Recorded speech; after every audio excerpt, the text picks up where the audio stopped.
There is a moment in every legislative fight when one side runs out of procedural excuses. John Thune reached that moment last week. And the man who put him there was not a Democratic senator, not a White House chief of staff, not a party committee. It was Mike Lee of Utah, with a single public statement, a formal objection, and a legislative record that now makes every delay answer for itself. Here is what Lee did. He told the Senate Majority Leader, publicly, on the record, with his name attached, that Thune does not have his consent to adjourn the Senate for August recess, that the Senate does not need a summer vacation as much as the country needs the Save America Act, and that if leadership attempts to leave Washington without advancing this bill, it will do so over his explicit, documented, public objection. That is not a tweet. That is a parliamentary weapon. And Thune knows exactly what it means. I'm Susan Kokinda with Susan Report News, and I have been watching majority leaders navigate exactly this kind of pressure for a long time. Here is what I am covering today. First, why Lee's objection is not a gesture, what it does procedurally, and why it changes Thune's calculation in a way that a press conference never could. Second, the record Lee built in the weeks before this moment. The votes, the amendments, the official logged majority. That makes a no vote on the Save America Act, not just a policy decision, but a documented choice to override a sitting majority. Third, what Thune is actually afraid of, and why that fear is a conference management problem, not a Democratic problem. And fourth, what the cornered majority leader does next, and the two outcomes that are now the only available options. Let's start with the objection itself. When the United States Senate wants to adjourn, to send senators home, end a session, go on recess. It requires what is called unanimous consent. Every senator, in theory, must agree. Any single senator can object. And if a senator objects, the chamber has to hold a vote to adjourn, which means every member goes on record. Do you support going home right now? Or do you support staying to finish the work? That is not nothing. That is a forced choice in a public record that every constituent, every challenger, and every opposition research team can find. Mike Lee filed that objection. He told Thune directly, "You do not have my consent, not privately in a hallway, publicly, on X, with the language of his objection attached, so that anyone who wanted to know what Lee thought about Thune's schedule could find it in under 60 seconds. The statement itself was short. The Senate does not need a summer vacation as much as the country needs the Save America Act. A single sentence that does two things simultaneously. It frames the choice as vacation versus election integrity, and it puts every senator who votes to adjourn on record as choosing the vacation. Now understand what Thune was trying to do before Lee moved. The Senate was set to leave Washington for August recess with the Save America Act unresolved. Again. The preferred plan had been to adopt a budget resolution that would kick off the reconciliation process, lock in the filibuster-proof pathway, and give senators something to show constituents before they went home. That plan ran into a wall not because of Democratic opposition, but because Thune could not secure 50 Republican votes for the budget resolution itself. The fear was the vote-a-rama, the unlimited amendment process that Democrats would use to generate attack ads against vulnerable incumbents. Senators facing tight races in November were not eager to spend a week on the floor absorbing Democratic amendments designed to become 30-second spots, so Thune was preparing to leave. Lee's objection changed what leaving costs. Before the objection, leaving for recess was a scheduling decision. After the objection, leaving for recess is a vote. A recorded vote that answers the question, is the Save America Act more important than going home? And in a conference where Trump has made this bill his top legislative priority, where the base has been watching every roll call since April, where Tommy Tuberville went public calling the Republican holdouts beyond embarrassing, that vote has a price tag. That is the corner Lee put Thune in, not with a threat, with a procedure. Lee's objection did not arrive in isolation. It arrived as the capstone of a documented record that he built across 6 weeks. And that record is what gives the objection its weight. Go back to the vote-a-rama on June 5th. The Senate was locked in the all-night amendment marathon attached to a $70 billion immigration enforcement package. Lindsey Graham went first with a loaded version of the Save America Act. Citizenship verification, photo ID, plus additional provisions including language barring men from women's sports. Graham's amendment failed 48 to 50. The same 4 Republican names. Collins, Murkowski, MC Connell, Tillis. Lee was watching. He waited.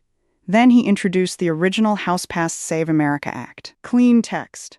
No additions. No riders. The exact version the House had approved and sent to the Senate. And the version that Susan Collins had said, in a written statement in February, that she supported.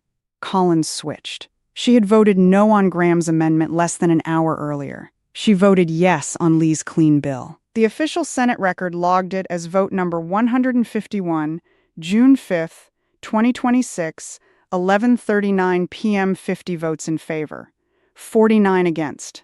That number, 50, is what Lee carried into his confrontation with Thune, because what the June 5th vote established is not just a feeling or a poll or a political claim.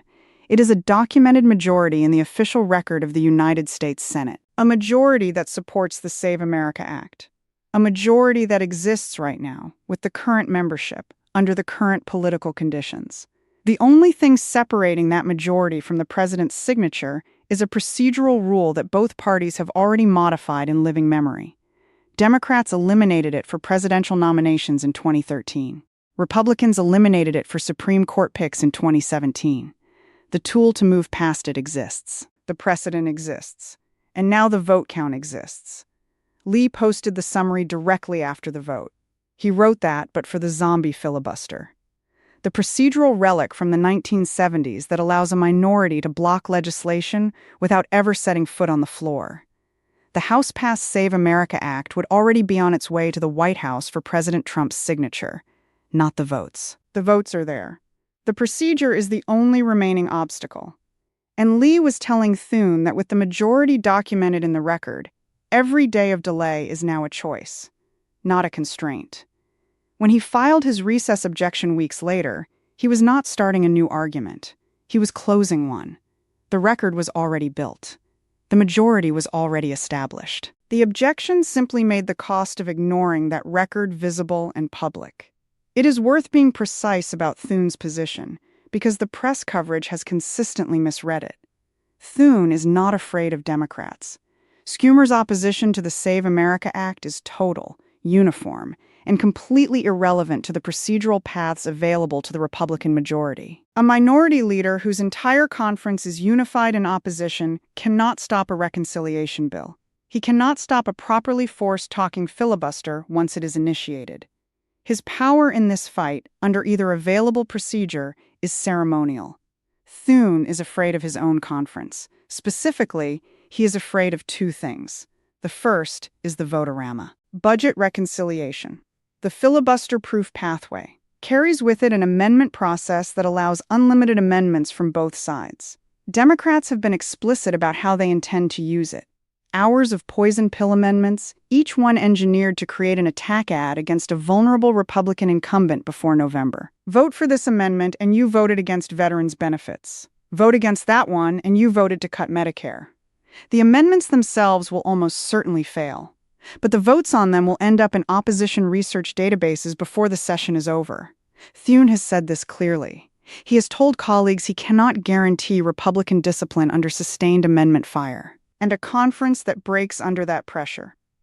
A senator or two who votes yes on a Democratic amendment to avoid the attack ad does more damage to the party heading into November than the political benefit of passing voter id before the election. That is a legitimate tactical concern. It deserves a direct answer, not a dismissal.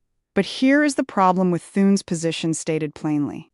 He is the majority leader of the United States Senate, holding 53 seats, with a documented 50-vote majority for his president's top legislative priority. And he is telling his president and his base that he cannot manage his own members well enough to hold them together for the duration of a floor fight. That is not a Democratic obstacle. That is a leadership problem. The second fear is Collins. Her condition for supporting the bill has always been the clean text. No riders, no additional provisions, just the House-passed version. She has held to that consistently. But her other stated condition is that she will not vote to eliminate the legislative filibuster. She is on record as the 50th vote for the bill and simultaneously on record as opposed to the procedural change that would make that 50th vote sufficient. Lee has understood this paradox for months. It is why his strategy has never been to eliminate the filibuster. It has been to build a procedural vehicle, reconciliation, structured as a grant program, that does not require touching the filibuster at all. 50 votes, plus the vice president on a budgetary measure. Collins gets to support voter id without supporting filibuster reform. The zombie rule stays on the books. The bill passes anyway. The obstacle is not Collins's vote. The obstacle is the parliamentarians' ruling on whether the grant structure qualifies as sufficiently budgetary under the Byrd Rule, and the August recess. The one Lee tried to block was supposed to be the drafting window for producing grant language that survives that ruling. When Lee objected to recess, he was objecting to walking away from that drafting window without accountability, without a vote, without a record, without Thune having to answer for the choice. A cornered majority leader has a limited number of moves. Thune's options, after Lee's objection, reduced to two. The first is the vote. Force the talking filibuster. Drag the zombie back to 1957. Require the opposition to physically hold the floor. Senator after senator, hour after hour, voice after voice, while the country watches on Keyspan. When the opposition exhausts itself, hold the vote. 50+ Vance. Done. Conservatives, including Lee, have been pushing this approach throughout the fight. The argument is that a visible, public filibuster, senators physically standing on the floor to block a bill that 82% of Americans support, is a political event as much as a procedural one. Every hour the opposition holds that floor is an hour of footage. Every senator who takes the microphone to prevent citizenship verification from becoming law is on camera, on record, available to every voter in their state who wants to know what their senator did. The risk Thune has identified is real. Republican discipline under amendment fire is not guaranteed, but Lee's counterargument is also real. The risk of not passing the bill, of leaving Washington for a second August in a row with the president's top priority unfinished, heading into midterm elections where the base is watching every roll call, is also a political event. The question is, which risk is larger? The second option is the one Thune chose, the deal. Friday night, before the August recess, Thune, Trump, and Senate conservatives reached a negotiated agreement. The full reconciliation push was deferred to September. Instead of walking away with nothing, the Senate pivoted to a stripped-down vote on Senator John Hoeven's bill. Photo id only, the most popular single piece of the Save America Act, the version that dares anyone to vote against it. The Senate voted it down. Lee called the failure tragic. But he said something else that matters more for the September map. We are not done. We are just getting started. The deal Thune cut did not kill the reconciliation track. It postponed it. And Lee accepted the postponement with a condition. The August recess was purchased with a commitment that September produces a better drafted reconciliation bill, one with grant language the parliamentarian can bless under the Byrd Rule, one that converts the 50 documented votes on June 5th into a bill that reaches the president's desk. That commitment is now the thing Lee is holding Thune accountable for. This is the part of the story the daily press has missed entirely.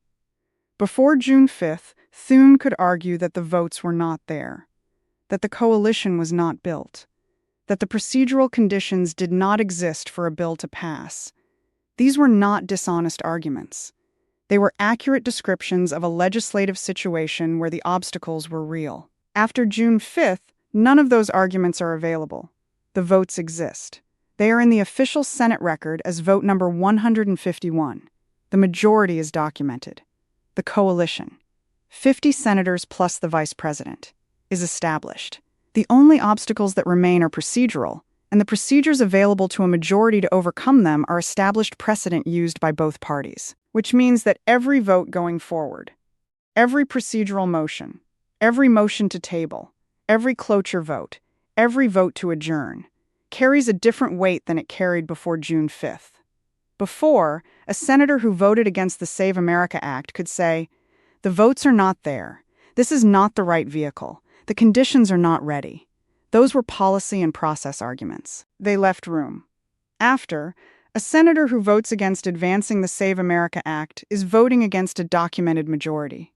They are choosing, in the official record, to allow a procedural relic from the 1970s to override a House majority, a Senate majority, a sitting president's top priority, and an 80-15 polling consensus.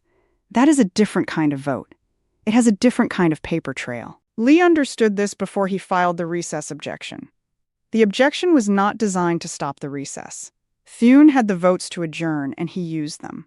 The objection was designed to put the choice in the record, to make September's bill arrive not as another attempt on a difficult task, but as a vote on whether the majority is willing to use the tools available to it. That is what the move that makes a no vote impossible actually means. Not that senators cannot vote, no, they can. Some will. But they can no longer vote no without answering the question Lee's record has made unavoidable. If not now, with 50 votes documented, with a president demanding action, with a base watching every roll call, with the parliamentary path established, then when? Senator Tuberville put it exactly right after the April failure. It is beyond embarrassing that Republicans keep blocking the Save America Act. That statement landed because it was true. It will be more true in September if the bill stalls again, and every senator in the conference knows it. The accountability Lee has built is not personal or rhetorical. It is procedural and documented.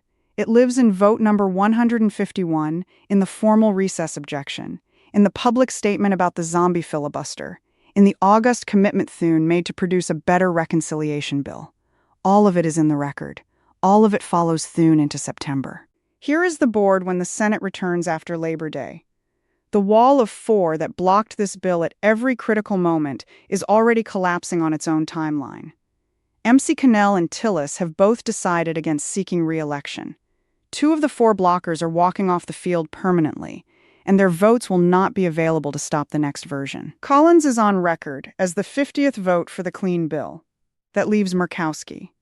And the grant structure, by design, is voluntary. States that can implement the requirements draw down the funding. States that cannot simply decline. The federal mandate argument that anchors her objection applies with less force to a voluntary incentive program than it does to a federal requirement. The parliamentarian will have had the full August recess to review the grant language that Senate Republicans are drafting. Her ruling comes early in September. If she blesses the structure, the bill moves on 50 votes plus the vice president. If she does not, Republicans face a choice about whether to appeal her ruling to the full Senate. A majority vote, which is the same procedural tool both parties have threatened before. The government funding deadline arrives at the end of the fiscal year. The calendar between Labor Day and October campaign season is compressed. A handful of real legislative days before senators leave again to campaign. Inside that window, Thune has a commitment to Lee, a documented majority in the record, a base that has been watching since April, a president who cut a personal deal on a Friday night to keep the pathway alive, and a vice president ready to break the tie. What he does not have is a credible excuse for failure that was not available to him before June 5th. That is what Lee took away. The majority leader can still choose not to act. He can still find reasons to delay. He can still tell the conference that the vote-a-rama risk is too high, that the drafting is not ready, that September is too close to November to absorb the floor fight. These are choices he can make, but he cannot make them quietly anymore. He cannot make them without the record answering back. He cannot go on recess again without the objection. He cannot defer again without the June 5th vote asking why. That is the corner. And it is a corner built not from anger or pressure or threats, but from a documented majority, a formal parliamentary objection, and a public statement that puts the choice in language every constituent can understand. The Senate does not need a summer vacation as much as the country needs the Save America Act. That sentence is now in the record, and it does not go away. I'm Susan Kokinda with Susan Report News. If you want to be here when the parliamentarian issues her September ruling, the ruling that determines whether 50 votes is enough, subscribe now and turn on notifications. Drop a comment. Should Thune force the talking filibuster in September? Or is the reconciliation route the right path? I read every one. The next video covers what the grant structure actually says, and why the drafting details that Senate Republicans worked through in August will determine whether the parliamentarian opens the door or closes it.